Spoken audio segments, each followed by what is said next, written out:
지난 10년간을 생각하면 그 이전 10년 전과는 비교할 수도 없을 만큼 세상은 빠르게 변했습니다. 앞으로 세상이 변하는 속도는 점점 더 빨라질 것이라고 하는데요. 이처럼 빠르게 변하는 세상에서 가장 중요한 건 누구보다도 빠르게 흐름을 읽고 목표를 향해 빠르게 달려나가는 능력, 다시 변한 세상에 맞추어서 목표를 수정하고 그 방향으로 달려나가는 능력, 이런 것이 굉장히 중요한데요. 이걸 피보팅이라고 합니다. 스포츠에서 달리기도 마찬가지입니다. 처음 시작할 때 취하는 전술도 매번 다르고, 같은 전술이라고 해도 상대 선수의 움직임, 공의 움직임 등등 상황은 매번 달라질 수밖에 없습니다. 이런 것들을 잘 파악하고 맞춰서 대응하기 위해서는 기본적으로 잘 달리는 것이 필수적인데요. 그저 빨리 달린다고 경기를 잘할 수 있는 것도 아니고, 오랫동안 지치지 않고 달리기만 한다고 잘하는 것도 아니죠. 물론 그렇지 못한 사람보다 훨씬 유리하겠지만요. 빠른 속도, 그리고 멈춤, 방향 전환, 이후 다시 빠르게 치고 나가기, 이런 스포츠에서의 달리기 기술을 말씀드릴 겁니다. 시작해보겠습니다.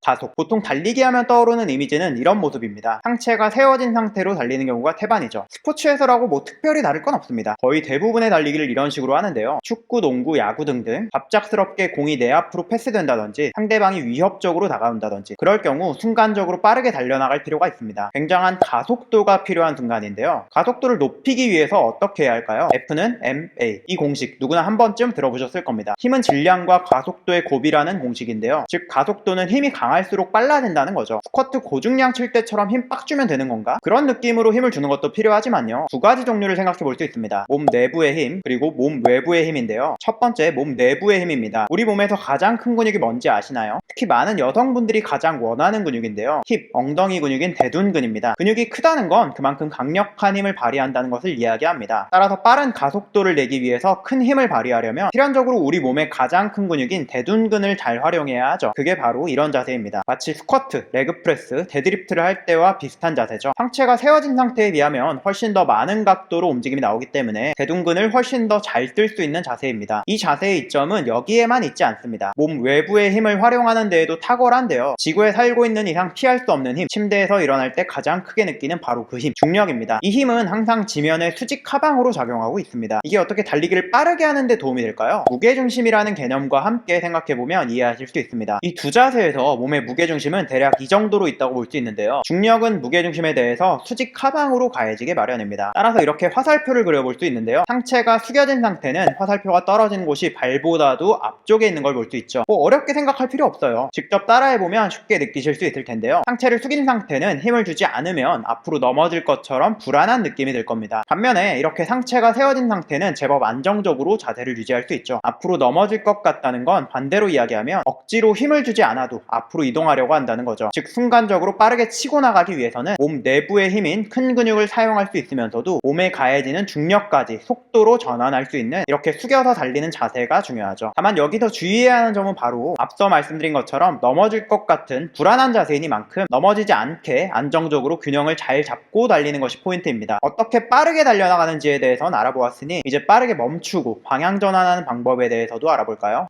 감속. 단순히 멈추기만 한다는 건 사실 별다른 힘이 들지는 않습니다. 다리를 뒤로 미는 힘을 천천히 줄인다면 속도가 느려지게 되죠. 뿐만 아니라 공중에 있던 다리를 처음 땅에 딛는 순간 초기 입각기라고 하는데요. 이때 다리의 모습을 보면 이런 식입니다. 몸보다 살짝 앞쪽에 있는 걸 볼 수 있죠. 이때의 다리는 자연스럽게 몸을 멈추려고 하는 힘으로 작용하기 때문에 이 두 가지 힘 때문에 자연스럽게 몸은 멈추게 되죠. 언젠가는요. 달려나가는 속도가 빠르면 빠를수록 더더욱 긴 거리를 달려나간 이후에야 멈출 거예요. 그런데 스포츠에서 지금 당장 눈앞에서 멈춰서 반대로 뛰어야 하는데 이렇게 천천히 멈추는 걸 기다릴 순 없죠. 가속도를 붙여서 빠르게 달려나갈 때와는 다른 몸을 빠르게 감속하기 위한 기술, 어떤 점을 신경 써야 할까요? 가속도를 붙여서 달려나가는 상황과는 반대라고 할 수 있습니다. 앞쪽에 위치한 다리는 땅을 앞으로 밀게 될 텐데요. 작용 반작용의 법칙에 의해서 반대로 땅은 다리를 통해 내 몸을 뒤로 밀어내게 되겠죠. 즉 앞으로 달려나가는 몸을 점점 멈추게 만든다는 겁니다. 이런 점을 앞서 말씀드린 가속을 붙일 때 개념과 접목시키면 가장 빠르게 멈추기 위한 자세 또한 생각해 볼 수 있는데요. 상체를 살짝 뒤로 젖혀주면서 다리를 앞으로 많이 뻗어주면 되겠습니다. 그런데 상체를 과도하게 뒤로 젖히고 다리를 앞으로 많이 뻗는다면 앞으로 숙여서 달려나갈 때보다도 더 불안함을 극복하기 힘들 거예요. 그러니 상체를 젖히는 정도와 다리를 앞으로 보내는 정도를 통제할 수 있는 선에서 잘 조절해 주시는 것이 좋습니다. 그런데 단순히 빠르게 멈추기만 해야 하는 상황은 사실 그렇게 많지 않습니다. 달리던 방향의 반대 방향으로 달려간다거나 하는 식으로 멈춘 뒤 방향 전환이 잘 되어야 하는데요. 아니 이미 멈추기 전에 방향 전환을 염두에 둬야 할 것입니다.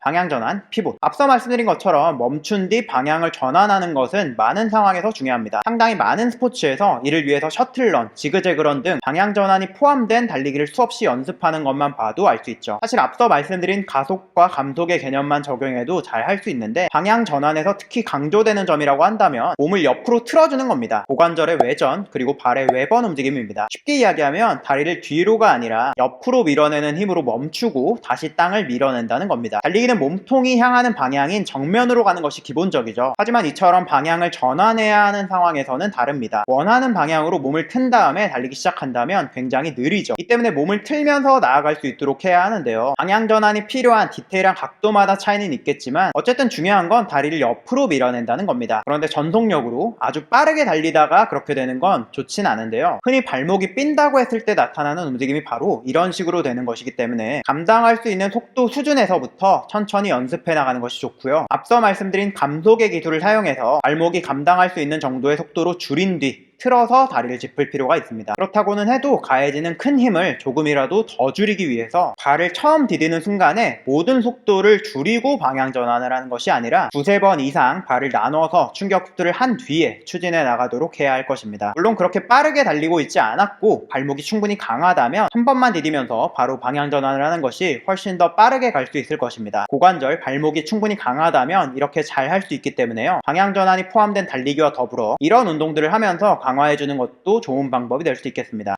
인생은 마라톤이다. 마라톤이라는 긴 경기에서 포기하지 않고 꾸준히 해야 한다. 그런 비유를 많이 하는데요. 최근 미친 속도를 보여주는 엘리트 선수들을 보면 마라톤은 끝없이 길게 달리는 경기, 이런 이미지가 좀 퇴색되지 않았나 싶습니다. 뿐만 아니라 거의 비슷한 속도로 큰 조건의 변화 없이 계속 달리기만 하면 되는 마라톤, 개인적으로 인생과 같다는 비유는 조금 맞지 않는다고 생각합니다. 그것보다는 사실 축구, 농구, 야구 등등 여러가지 스포츠 상황이 인생과 비슷하다고 생각하는데요. 다른 사람들과 함께하는 협업, 상황에 따라 달라지는 전략, 무엇보다도 그렇게 쉼없이 달리기만 하지는 않습니다. 조깅 수준의 달리기를 하기도 하고 멈춰서 잠깐 쉴 때도 있을 것이고 최고 속도로 빠르게 달려나갈 때도 있습니다. 여러가지 상황이 달라지면서 방향을 전환할 필요가 있어요. 이처럼 단순해 보이는 달리기에서도 굉장히 여러가지 기술이 필요하죠. 100m 기록에 욕심을 내거나 마라톤 기록에 욕심을 내는 게 아닌 이런 온갖 기술이 필요한 스포츠를 위해서 달리기를 하시는 분들이라면 너무나도 중요한 방향 전환, 즉 피봇의 기술을 반드시 몸으로 체화시켜서 이전보다 훨씬 더 멋진 플레이를 하실 수 있게 되길 바랍니다.